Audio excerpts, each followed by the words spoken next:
Buenos días, mi nombre es Cristina Fernández Sanz, soy investigadora del Centro Fidel Castro Ruz y es para mí un honor y un placer inmenso poder participar como ponente en este evento internacional, con la ponencia Una aproximación a través de la prensa cubana a la campaña originada en Estados Unidos contra los juicios a los criminales de guerra, génesis de la Operación Verdad. En los primeros días de enero de 1959, el gobierno provisional revolucionario tuvo que llevar adelante una tarea compleja y necesaria: enjuiciar a los asesinos y torturadores de la dictadura de Fulgencio Batista, que habían terminado con la vida de cerca de 20.000 cubanos. Esto fue un proceso de gran sensibilidad en la población, pues desde la lucha contra la represión batistiana, el pueblo entendió la necesidad de sancionar los crímenes por parte de los cuerpos represivos que creó Batista para mantenerse en el poder. Es por eso que fueron constituidos los tribunales revolucionarios el 11 de enero de 1959 y conformados por miembros del ejército rebelde, que juzgaron a los más connotados criminales de acuerdo con la ley penal del ejército rebelde, en el marco de un procedimiento judicial rodeado de toda clase de garantías. Tan pronto comenzaron las sentencias a los esbirros que asesinaron y torturaron durante la dictadura de Fulgencio Batista, los principales medios de prensa conservadores de Estados Unidos, de Gran Bretaña y al servicio de las compañías capitalistas con intereses en Cuba, iniciaron una campaña sumamente dañina para la naciente revolución al crear una matriz de opinión negativa a nivel mundial alrededor de la misma. No puede olvidarse que el primer acto hostil por parte del gobierno estadounidense contra la revolución cubana ocurrió al momento mismo del triunfo revolucionario, el 1 de enero de 1959, al ofrecer hospitalidad y asilo en el territorio de ese país a decenas de criminales de guerra que huyeron ese día. El aparato propagandístico de Estados Unidos y principalmente a través de sus agencias cabelegráficas Associated Press, Unit Press International y revistas como Life, Newsweek, US News and World Report y sus principales periódicos se destacaron por su propaganda anticubana en torno a los juicios. Una visión diferente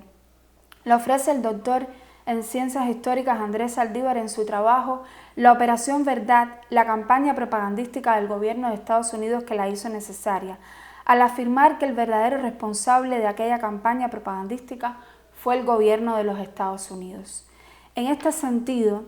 la CIA había creado desde 1948 un programa destinado a influir y, de ser posible, controlar a los medios de comunicación domésticos y foráneos, cuyo jefe de operaciones fue Richard Helms. El programa fue denominado Operación Sinsonte, Mockingbird en inglés, y fue muy activa contra la Revolución cubana y sobre todo contra los países del campo socialista. Uno de sus objetivos era infiltrar a la prensa estadounidense y a la de otros países para descalificar al comunismo soviético y a sus líderes. Y cito: al compararse las agencias de prensa participantes en las campañas propagandísticas contra la Revolución cubana que hicieron necesaria la Operación Verdad con las citadas al servicio de la Operación Mockingbird, puede constatarse que se trata en elevada medida de los mismos medios. Una sola es la conclusión: la CIA tuvo un papel protagónico en la campaña. Con relación a la participación o no de Washington directamente en esta campaña difamatoria en torno a los juicios, hay autores, por ejemplo, que dicen que eso todavía no es demostrable. Por ejemplo, Carlos Alzugaray, en un trabajo de él lo afirma de esta manera. No obstante, Andrés Saldívar, en este trabajo que ya cité, pues él afirma y lo demuestra con sus argumentos, con su investigación, que Washington, o sea, la CIA, y Washington estaba detrás, por supuesto, de esta campaña y que los medios de prensa que participaron en Mockingbird fueron los mismos que participaron en la Operación Verdad. Podemos afirmar entonces que la campaña anticomunista y en torno a los juicios y sanciones a los esbirros de la tiranía batistiana se hicieron notar sobre todo en el primer mes de la revolución en la prensa cubana. Al respecto, no debe existir duda de que era una prioridad dictada desde la embajada norteamericana, y aquí estoy citando, como atributo de la Guerra Fría, la que traía consigo que desde los primeros momentos en unión de la manipulada conversión de la justicia revolucionaria en supuestos baños de sangre, se multiplicasen las profesiones de fe anticomunista de aquella prensa. En Cuba, la prensa conservadora, que fue fundamentalmente la prensa que yo revisé en este caso,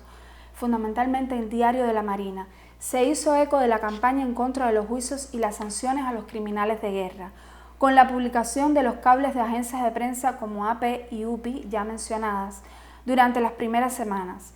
al tiempo que se trataba de mantener a la población informada sobre todos los detalles de los juicios y ejecuciones, lo que contribuía, sin embargo, a exacerbar la campaña enemiga alrededor de los mismos. En un artículo publicado en dicho diario, el 13 de enero se señalaba: el senador Wayne Morse advirtió al régimen rebelde cubano que no contribuye a ganar el apoyo de los Estados Unidos con lo que llamó un baño de sangre contra sus enemigos. Morse, senador demócrata, presidente de la Subcomisión de Relaciones Exteriores sobre América Latina, pidió a las fuerzas de Fidel Castro que suspendan nuevas ejecuciones a los funcionarios del gobierno depuesto hasta que se calmen las pasiones. Estas declaraciones del senador, refiriéndose como baño de sangre, fueron reproducidas después por otras editoriales en Estados Unidos y en otras partes del mundo. Este término de baño de sangre ocasionó un impacto en sucesivas editoriales, como ya había dicho. Al día siguiente, otro artículo de UPI se refería a que congresistas norteamericanos, funcionarios y periodistas están muy preocupados por las noticias de que el nuevo gobierno está ejecutando a gran número de partidarios de Batista. Este último término de partidarios de Batista también fue muy utilizado en la prensa, pero escondía y edulcoraba el verdadero significado, pues estos partidarios no eran más que torturadores y criminales al servicio del dictador Batista. En este último trabajo de UPI se mencionaba que los periódicos de Washington dedicaron artículos especiales a las ejecuciones cubanas. Por ejemplo, The Washington Evening Star tituló la información a 8 columnas en esta forma: las ejecuciones cubanas suman ya 105. The Daily News, por su parte, tituló su información: los pelotones de fusilamiento cubanos muy ocupados. No solo la prensa conservadora cubana reprodujo lo que se publicaba en los medios de prensa norteamericanos. El periódico Revolución, órgano oficial del movimiento 26 de julio, sacó a la luz un trabajo titulado, publicado en la revista Time y la Revolución Cubana, donde en la primera oración, con júbilo y sangrienta, y cito, con júbilo y sangrienta venganza, el nuevo gobierno de Cuba inició su marcha hacia un destino imprevisto e incierto. El lector, con esta primera oración, el lector se podía llevar una imagen totalmente tergiversada del nuevo gobierno que recién empezaba. Más adelante se referían a fusilamientos en juicios populares, omitiendo conscientemente que los ajusticiamientos se celebraban de acuerdo con la ley militar cubana y previas investigaciones en los tribunales revolucionarios. En otra editorial de AP se reseñaba la opinión de los senadores estadounidenses George Aiken y Homer Capehart, republicanos de Vermont e Indiana respectivamente. Según Aiken, numerosas ejecuciones pueden significar la pérdida de mucha parte del apoyo público y que el nuevo régimen debería proporcionar a sus enemigos juicios con las debidas garantías. Para Capehart es lamentable que Castro esté ejecutando a los hombres sin verdaderos juicios. Otro de los senadores que hizo declaraciones fuertes y demandó acciones concretas el 15 de enero fue el representante Wayne Hayes, demócrata de Ohio, al proponer fuertes medidas de presión económica contra Cuba, como la suspensión de créditos y la prohibición de importaciones azucareras. Según el historiador Pedro Álvarez Tabillos,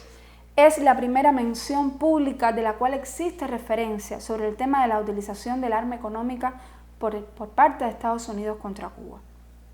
Por su parte, el diario cubano conservador Prensa Libre reseñaba que el secretario de Estado adjunto para Asuntos Latinoamericanos, Roy Ruodon, fue citado ante un comité del Congreso para pedirle acciones con el objetivo de suspender la hora de muertes en Cuba.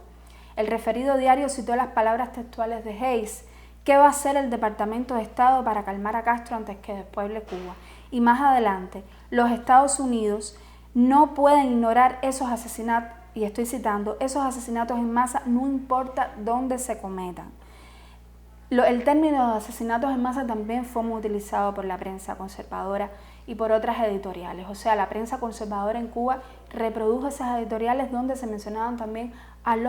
se referían a los asesinatos en masa, refiriéndose a las ejecuciones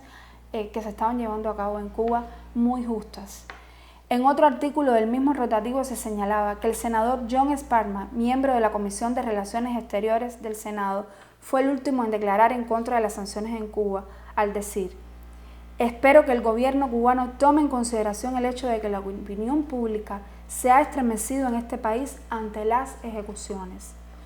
Por otro lado, la prensa revolucionaria como el periódico Revolución, que mantuvo, porque eso sí lo tenemos que decir junto con Diario de la Marina y otra prensa,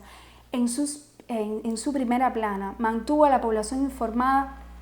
con el curso de los procesos judiciales a los criminales de guerra. En un trabajo medular titulado «La prensa norteamericana tiene que ser honesta y decir la verdad», se denunciaba la campaña que medios de prensa estadounidenses enabolaban en torno a los juicios y sanciones. En el texto se señalaba la actitud de cierta prensa norteamericana, y cito, que a pesar de haber reconocido anteriormente los crímenes cometidos por Batista y sus secuaces, ahora se escandaliza con el fusilamiento de esos seres infrahumanos que sembraron la muerte en Cuba. El 25 de enero, en el Diario de la Marina se hacía alusión a las opiniones del extranjero sobre la situación cubana. Específicamente en el Washington Post and Times Herald, publicó una editorial donde se afirmaba: nada de usual hay en cuanto a un régimen revolucionario que ejecuta a los terroristas que ha derribado, un régimen que recurre a la matanza en gran escala, no importa cuán dignos pueden parecer los motivos a los ojos de sus excitados partidarios, encuentra muy difícil de parar. Por esa fecha, el líder revolucionario Fidel Castro se encontraba en Venezuela, en lo que sería su primer viaje al extranjero luego del triunfo revolucionario. Ya se había iniciado la Operación Verdad, para contrarrestar precisamente todas estas calumnias de los medios de prensa y mostrar al mundo la realidad de lo que sucedía en la isla, que tuvo dos momentos muy importantes: el discurso el 21 de enero frente al Palacio Presidencial ante cerca de 1 millón de personas, y al otro día, el 22 de enero del 59, en la conferencia de prensa ante 380 periodistas de todo el mundo en el Hotel Habana Riviera. Su periplo por Estados Unidos y otros países de América entre abril y mayo de 1959 fue esencial para ayudar a desbaratar las manipulaciones de la prensa en torno a los juicios. En todos los países visitados por Fidel fueron objeto de constante aclaración la pena capital a los criminales de guerra, su filiación comunista y la posibilidad de celebrar las elecciones en la isla.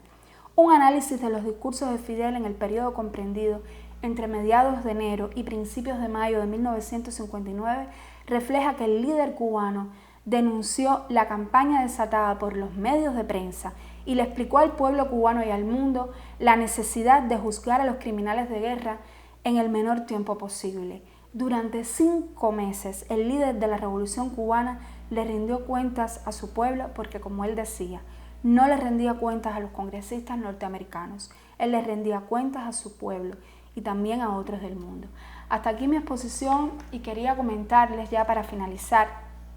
que esto es parte de una investigación en curso, una investigación que apenas está iniciando, que es mi proyecto de doctorado sobre la Operación Verdad. Y lógicamente, para llegar a la Operación Verdad tuvimos que ver toda esta campaña difamatoria en contra de los juicios y las sanciones muy justas